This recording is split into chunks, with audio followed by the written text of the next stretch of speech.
Hello, ladies and gentlemen, and welcome back to the part 2 Let's Play Dark Souls 2 Kareth's Quest. Okay, guys, so in the last part, we started exploring the Forest of Giants, and we managed to get the item that I was looking for, the Hide Night Sword, which is a very nice item, which has lightning damage, and also extra physical durability, which means I can use it for longer. And I managed to activate my first new bonfire in the area up in the tower with the creepy old woman. So in this part, guys, I'm going to be showing you a different way that you can access the bonfire with the old lady inside of it, inside the cathedral that we were in earlier. And also, I'll be exploring this area that's up in here and showing you where the map keeper is, the guy I mentioned last in the second video, I believe, where you can get his key and use his key to access his mansion, where you can get a nice amount of some items. So when you enter this area, the first thing you want to do is you want to go up here, and you want to actually, oh no, you don't want to go up here, sorry. You actually want to drop down, so you want to go up here and drop down here. You will take a little bit of damage, but that's okay. There's an archer right here, and if you come out here a little bit and then go away, he'll actually withdraw his bow and then come out to attack you. So you can get some easy souls from him. Now, I always take a little bit of damage in this area just because I'm not very good at dodging arrows when I'm fighting. I'm not very good at multitasking, but, you know, that's okay. There is a knight with a shield and a sword. You want to kill this guy as quickly as you can, because if you don't, what will happen is that he'll put his shield up, and then he'll be able to block most of the damage you take from him. Oh, no. Oh, I took a lot of damage from that. Ooh, that was close. Let's use my Estus Flask really quickly. Okay, so now that we've done that, I'm going to go down here, and this is where you're going to find the map guy. Now, before you go into this area, do not rush in, because there's actually going to be a boulder that's going to come around the corner here, and it'll kill all the enemies in here. But if you were to sprint in here without paying heed to anything, you would get crushed with that boulder and get instantly killed. And now, don't worry about going down here. There's actually nothing here except for a very large drop. Don't be tempted to jump down this hole. You will die. That is the developers trying to tempt you to kill yourself. The developers of Dark Souls are very mischievous. Alright, but there is the map keeper that we just saw right there. I'm just going to go over here and grab all the stuff I can get. There's an amber herb here, which I showed you guys amber herbs earlier. If you use them, you can restore spell uses, so that's very useful for people who are mages. Because spells only have a certain amount of uses, and if you want to replenish them, you have to rest at the bonfire, just like replenishing the durability of any equipment. Oh, I'm sorry. I was just daydreaming, I think. My name is Kale. I'm a traveler, like yourself. I'm navigating the continent to create a map. Why cartography, you ask? Well, that's a good question. When I first came into this forsaken land, it was... a curse? Something about a curse? How embarrassing. I seem to have lost my focus, but I do know one thing for certain. The cartographer's kind of lost his marbles a little bit, and I think it's because he's been in this in Drangleic for so long, because it's obviously not a very good place, so I think he's gone a little crazy. Like, he kind of just repeats kind of the same stuff all over again. My temporary home, well, as something of a squatter. So, you know, and he says there's a mansion inside Majula, and he's made his home there. And he's like, I found a map. That it's a map of Drangleic. And he does actually find a map of Drangleic, and it's actually a very dynamic and cool one, which is, I'll show you guys that in a little while. Yes, that's it. That's why I came to the kingdom. Wait, then what? Well, you look wonderful. Shame it. What a joy. And then after you talk to him after that, he'll give you the key to the mansion, which you can use to access the place. Incredible. Oh, I would not venture. I can't be something about it. I'll be perhaps. And then he'll tell you that there's something inside the mansion, and that's actually the skeleton that's roaming around in the bottom of it. He also will say that he'll come back to Drangleic later. Now, I actually have never seen him really come back to Drangleic after he speaks to you there, but I've heard that he actually does. So hopefully we can find him in this Let's Play again. So after that, the only way to get out of this area is that you have to climb up this ladder over here, which is actually kind of nice because you can use it to kill this archer. And get rid of him. There we go. So now that I've gotten rid of him, my next option is actually going to be to go up here. And what I could do is I can actually drop down here and kill that archer down there, which is actually what I'm going to do. So what I'm going to do is I'm going to hop across here and then drop down and kill this archer. And the reason I'm doing this is because you actually can gain an item or two if you go down here. But the only thing is that, oh wait, no, yeah, I can drop down here.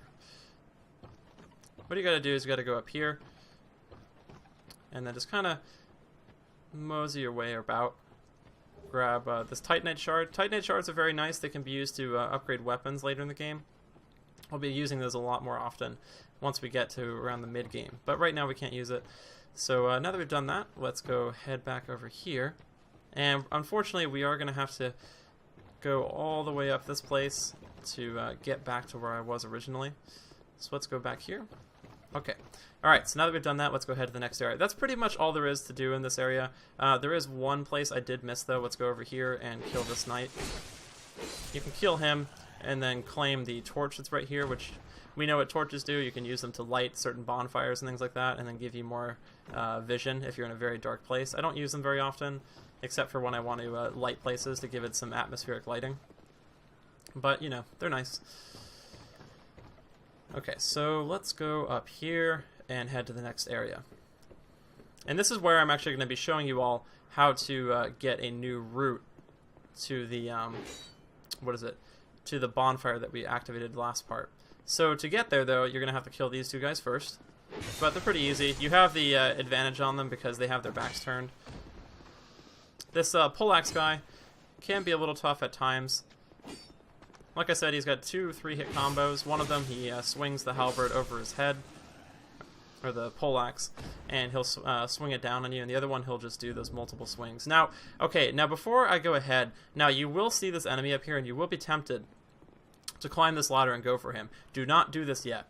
If you climb this ladder, a very, I don't want to say a very hard boss, but a boss, nonetheless, will actually be dropped down to fight you. So, but if you go up here and he drops down to fight you, you will only have that one opportunity to fight him, and then after that you will be able to fight him later, but in a much smaller and restricted area, and it'll be a lot more difficult. So you don't want to go up here just yet. You just want to ignore that guy up there unless you have a ranged weapon you can kill him with. You want to wait until you feel strong enough to where you can actually kill this boss that's going to arrive up here, and then once you're at that level, then climb up this ladder, kill that guy really quickly, and then prepare yourself for the boss fight. That's actually what I'm going to be doing. Hopefully in this part, maybe not, but I will be doing that very soon. Now over here, though, is where I'm going to be using the item I was talking about. I'm going to be using my firebomb. So you guys will notice some barrels right over here. And it is as you are probably already thinking and have guessed, there is actually, these are exploding barrels. Now you can throw the firebomb, and if you blow them up, you will gain access. Oh, look! I'm back where I started. There is a guy following me. I'm just gonna... Oh, I can't rest the bonfire because he's too close. You little shit.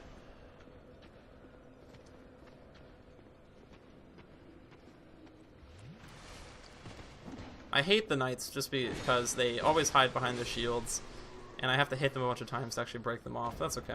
Alright, so now that I've killed those guys, I can rest here, and then notice you now have 2 different directions you can go in the game. You can go to the left and go right out to that area that I went to, and you can skip all that stuff where you have to go down the ladder here and head out, or you can go right out here to the area I was talking about before. It's very nice, and that's why it's very important to blow those barrels up as early as possible, because it makes it very easy to traverse the Forest of Giants. Alright, so I am actually going to go down here and hopefully not get massacred by these spearmen, which may very well happen if I keep playing like this. Oh no! I'm totally messing up. What am I doing? I think I'm drunk, guys. Alright, hold on. Let's make this a do-over. Whoops. Okay. Alright, now let's go back and try this again. Come on, you bastards! Okay, alright, so that guy's dead. Oh, I'm stuck.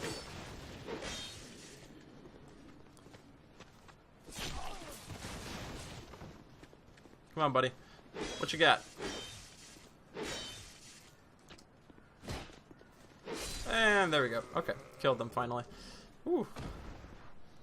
They almost killed me that first time, though. Alright, so after I kill them, I'm going to head on down here. So once you get down to this area, you will notice there are a number of different paths you can go, and there's a guy sitting there. We're going to talk to him a little bit. If you actually hop down here, there's going to be a green blossom, which the green blossom can be used for giving you a temporary boost to stamina recovery speed, which can be very nice in boss fights. We'll actually be using that once we do our boss fight. Now right here, you will notice there's a bunch of ballista. Now there actually are hollows behind this ballista and a ton of enemies in here. Now the way you want to kill all these guys and actually make them kill each other is that you want to hop in here really quickly and then roll out. And then what will happen is that the ballistas will shoot the first guy that comes out, saving you a little bit of trouble. And then the rest of them are all going to come out. Now all these guys have long swords, and you can actually kill them pretty quickly if you kind of funnel them out, and if they don't run you through with that ability. I'm going to heal really quickly.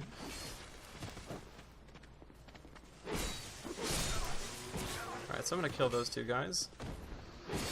And get rid of you. And there we go. Okay. Alright. And now that I've killed them, I'm going to use one life gem. Now, this guy over here, Pate, actually, he's a bit of a trickster. If you go through this gate right now, what will happen is that the gate will actually shut behind you, and it won't open again until you kill all the enemies that are inside this area, and it's Pate who actually closes it on you. I hope... Oh, hogwash. Who am I to judge? My name is Pate. I journey hither and thither on a sort of... Be careful out there. There's talk. But if you actually talk to Pate a bunch, he will give you your first white soapstone, which can be used to actually have other players call upon you to help them out, including your friends. Oh, yeah. There's treasure. I saw the same design earlier. I was with this warrior, you see. The rather brusque fellow. I still have the gent's ring. I'll leave this one to you. I'll leave it. But he actually will not give you the white soapstone until you go through this area. I'm actually not going to go through this way because it's another way you can go where you can actually pretty much get the surprise on all the enemies inside. So if you go in here, oh, that's a bit of a glitch. You actually can get a lot of items. You can grab a great soul arrow, which is a more powerful version of a regular soul arrow. That's a very important item for casters. That's probably going to be their main damage wielding item early in the game. But let's go down here. And this is actually where you're going to be able to use one of your first Pharaoh's Lockstones. Now there is a chest right here. This chest actually is a poison chest. And you want to... Oh no. Usually it's a poison chest. This time it's a crossbow one. Okay. I guess the traps change over time. But anyway, I got a Titanite shard from it. And right here is where you'll use your first Pharaoh's Lockstone. So whenever... If you want to look for a place where you can use a Pharaoh's Lockstone, it's always going to look like this. It's going to have this really weird, like, gaping face, essentially, and you'll hit examine on it, and it'll ask you if you want to use a Lockstone. So if you put it in, the thing will light up, and it'll light up an area with its face somewhere around the area, and what you want to do is that you just want to hit it, and it'll reveal a hidden place. And now over here, we're going to get a couple of cool items that'll be very useful for us. We can pick up a Titanite slab, which is a more powerful version of a Titanite shard, which can be used to upgrade weapons further. And a Chloranthy ring. Chloranthy ring is very nice. I always like to use this ring whenever I get it. This gives you a boost to your stamina recovery speed, meaning your stamina will recover more quickly, meaning that you can actually fight for longer and also have your stamina recover very quickly. It's always nice. Alright, now this door actually is locked, but you can actually open this up because there are some enemies behind here. If you just hit the door with a normal attack, you'll hear some enemies moving around from behind, and they actually will open the door after a minute or two, and you can actually get the jump on them. Or they'll get the jump on you. I'm not really making myself look too good in this Let's Play, but whatever. Alright, so you'll just get rid of them. There's two poleaxe guys, and there's also this one spear and shield dude. I'm just going to get rid of him really quickly. There we go. Alright, and then once you kill them, there is actually another chest in here, which I actually forget what you get from this chest. I think it's okay. You get a life ring and also a large titanite shard, which also is a item you can use to level up. Now the life ring is very good. It actually gives you a bunch of extra life, a very nice amount of it actually. So you always want to equip that, at least in the early game. I usually replace the life ring with the better rings you'll get later in the game, but for our purposes, it's pretty useful. Alright, so now before I go into the next area where that big turtle guy was, I'm actually going to climb up here and rest at the bonfire just for a moment.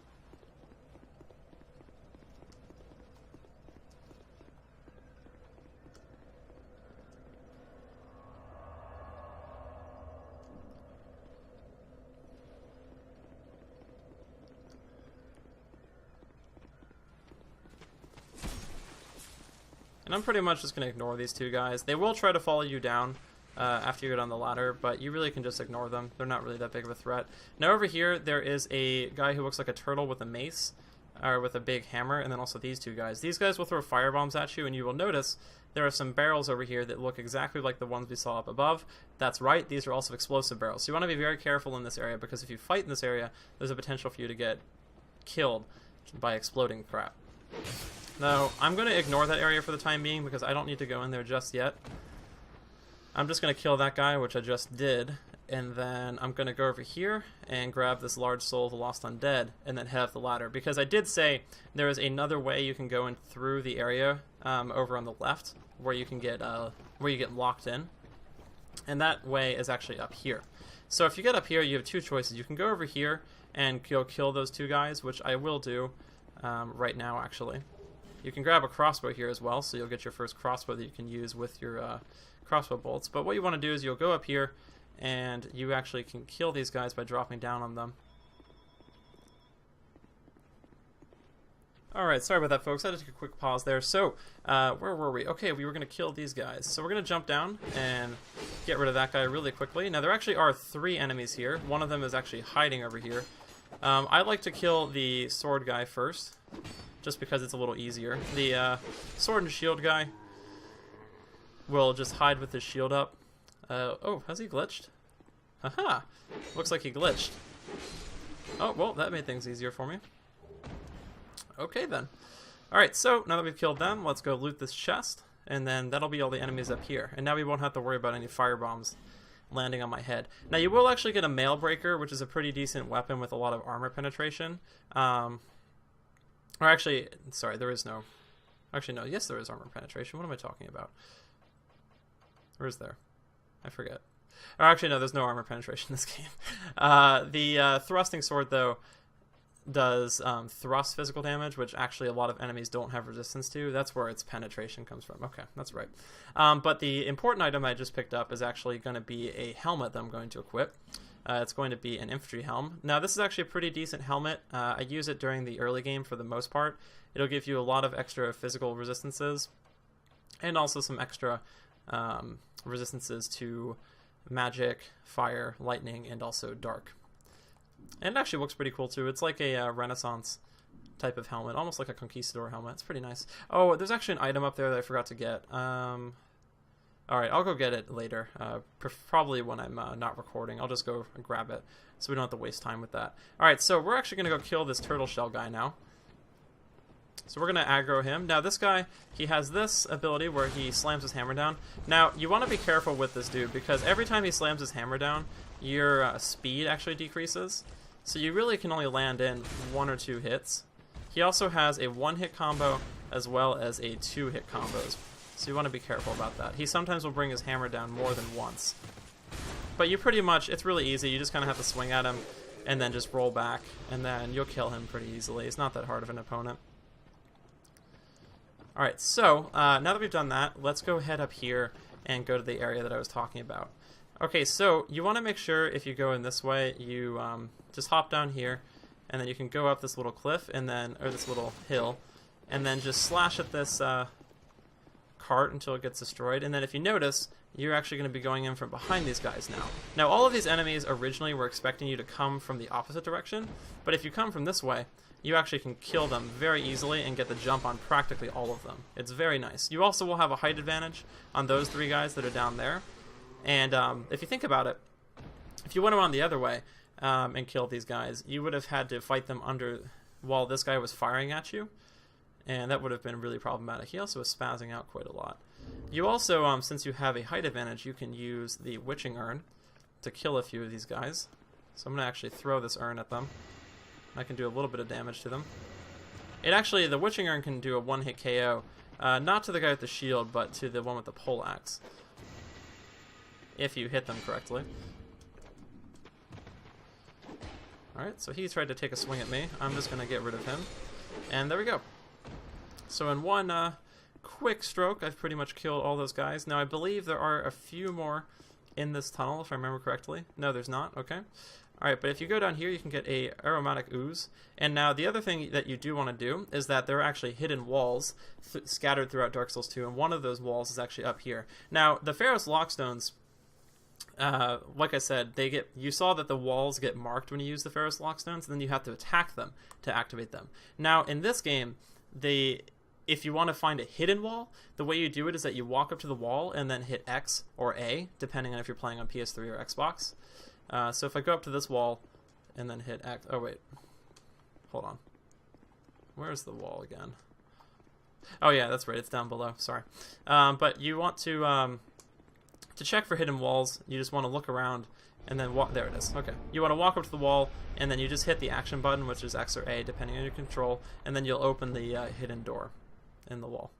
Alright, so I'm going to open this up, and this is actually going to be a very important place, especially for sorcerers, because over here you actually get the sorcerer's staff, which acts as a catalyst that can be used to further increase your sorcerer abilities and give you extra magic attacks. It's a very, very nice item to have, and I actually will be using it a little bit later in the game because, like I said, I'm going to be having a little bit of a hybrid mage tank build.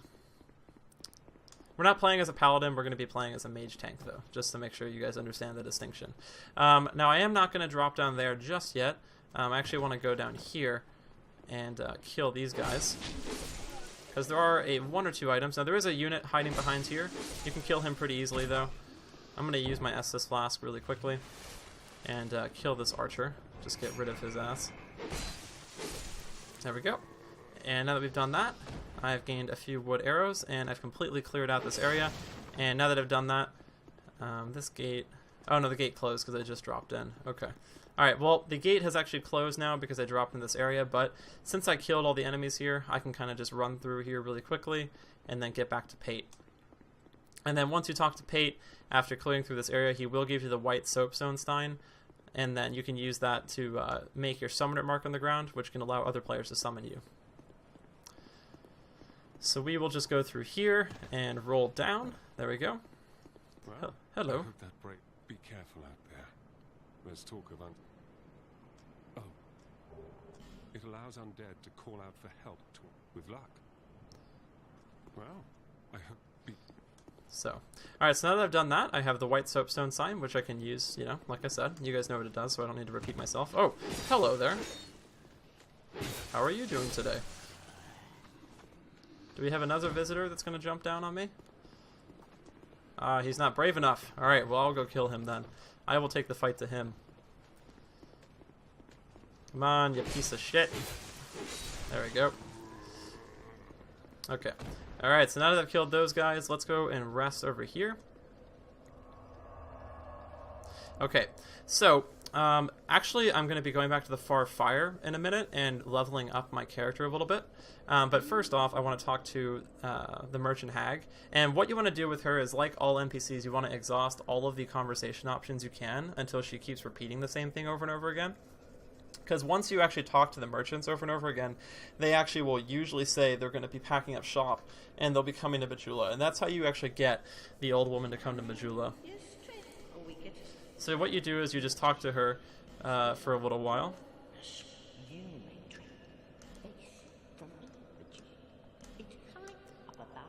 There you go. So she'll say, it's high time I picked up and moved, and I'll have a bargain for you next time I'm coming. And after she says that, you can actually find her later in the game. Okay, so actually, before we go back to Majula, let's do one more thing.